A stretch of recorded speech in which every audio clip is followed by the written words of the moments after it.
What's up to the family? This is your brother Samal here at the Artist Journal for another episode. If you haven't yet, go ahead and hit that like, share, and subscribe button. For those of you who are new for the first time, welcome to the platform.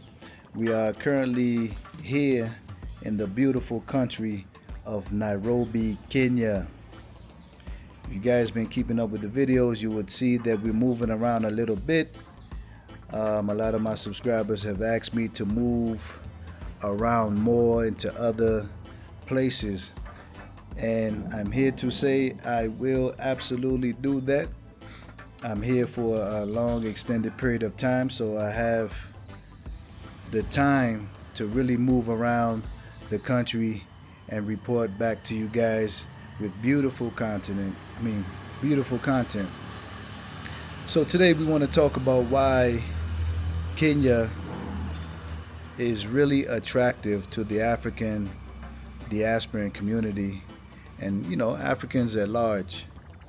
One, the entry point into the country is not difficult. You get your ETA and you come into 3 months. And what happens after staying 90 days, from what I imagine, I've only been here 2 weeks now, but from what I imagine, people like what they see, they like what they experience here in Kenya, and they want to extend their stay. So Kenya have programs where you can get residency, you can get permanent status, you can get a business permit, all kind of stuff that you can get, right? And they make it fair. They make it fair for people to come in to kind of set up their lives and to live the life that they want to live here. You can come here and build.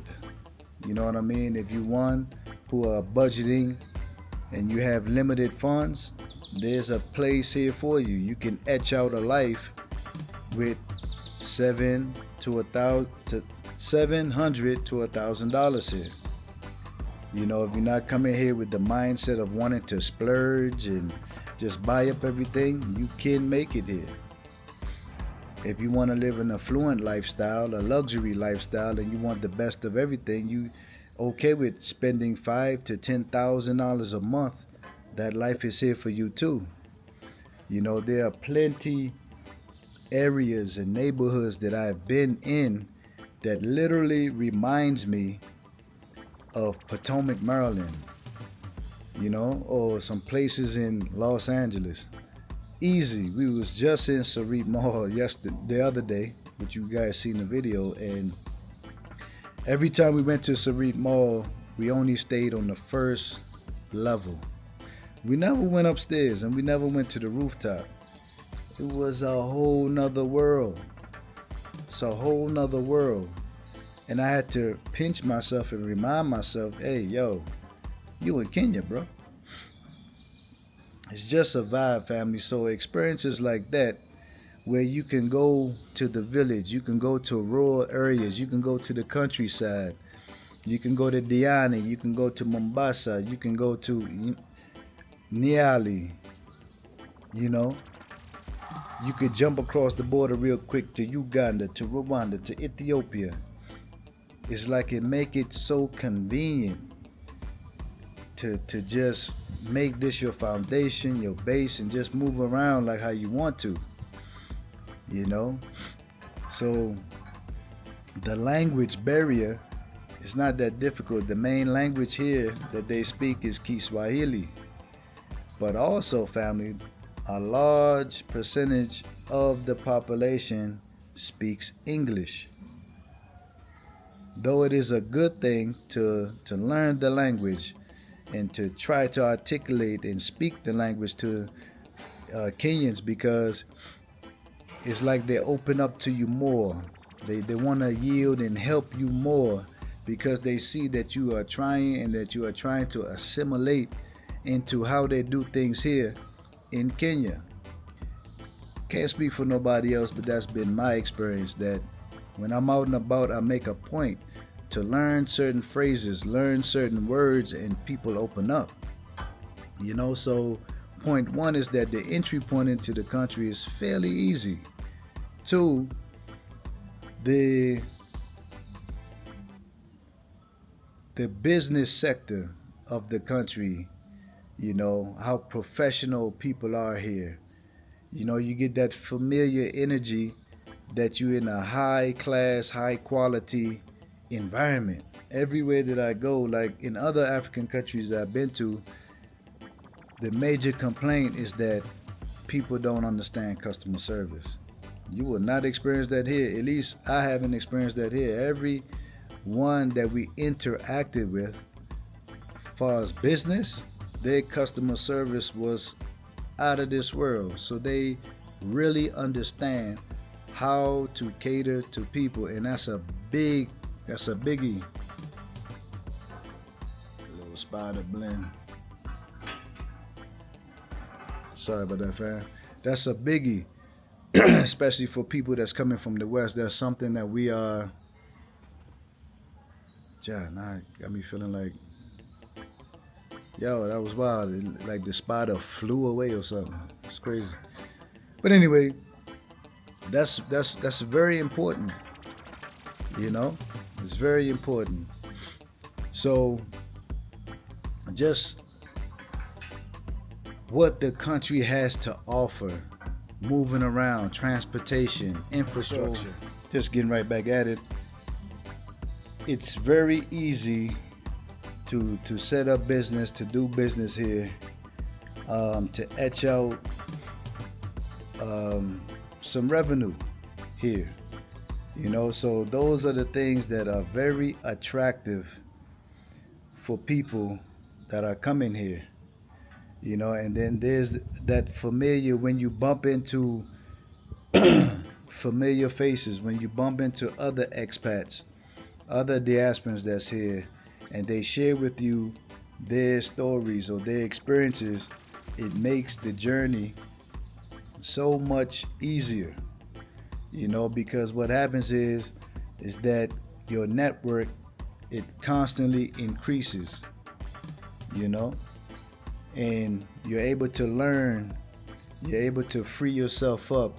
Like in the States, in America, people are very wary of each other. There's no trust amongst people like that. We are always looking, we always got a skeptical kind of vibe when we deal with each other. And at least when people make the transition to the continent, it's like we have a familiar experience from the West. So we are more apt to help each other on this side of the world. At least, I'm not speaking for everybody, I'm talking about me. So again, Kenya is very attractive in those areas, family. Finance, the business sector, the point of entry, moving around, the people of the country. Oh man, the people of the country, the hospitality. And this is outside of what we deem or say like customer service. I really believe that when you engage Kenyan people, it transcends customer service. This is who they are. This is how they move. This is how they live. So the endearing spirit, the professionalism, the quote-unquote customer service is just who they are as a people. And I'm not sitting up here blowing Kenya up. I'm just really sharing my experience because Ghana is special. The Gambia is special. Senegal is special. All in its own way. You know what I mean? If you want that Jamaican, that islandy feel and the Rasta, you go to the Gambia because everybody is Irie. The smiling coast. You know what I mean? Simple living.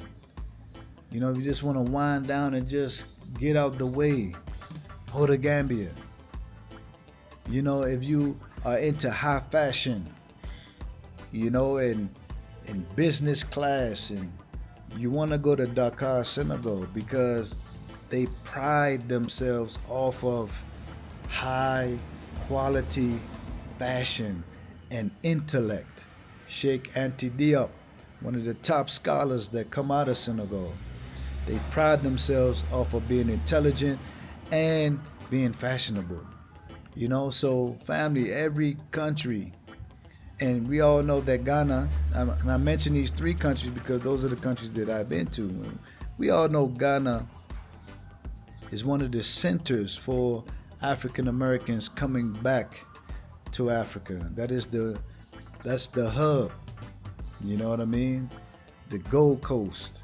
That's the hub of the continent. So every country has its own distinct beauty about it.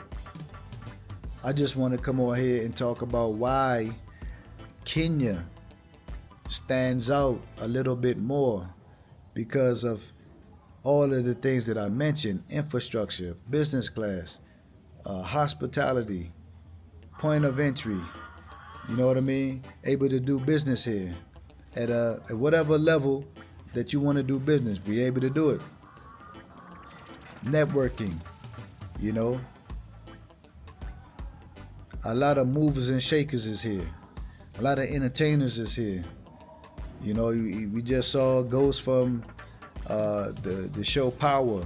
He was here with the Burns brothers, opening the headquarters in Kenya, a social networking club. You know, so there's a lot. Somebody was telling me that they got a rolling, what they call it, a roller skating ring here. It is platforms like that that brings people together. Bowling alley, movie theater. I mean, you can name it all. They have it. So these are the things, especially for the diaspora, that makes Kenya extremely attractive. You understand? So, and also today we're going to the Masai market, so you guys want to stay tuned for that. We will be dropping a video tomorrow.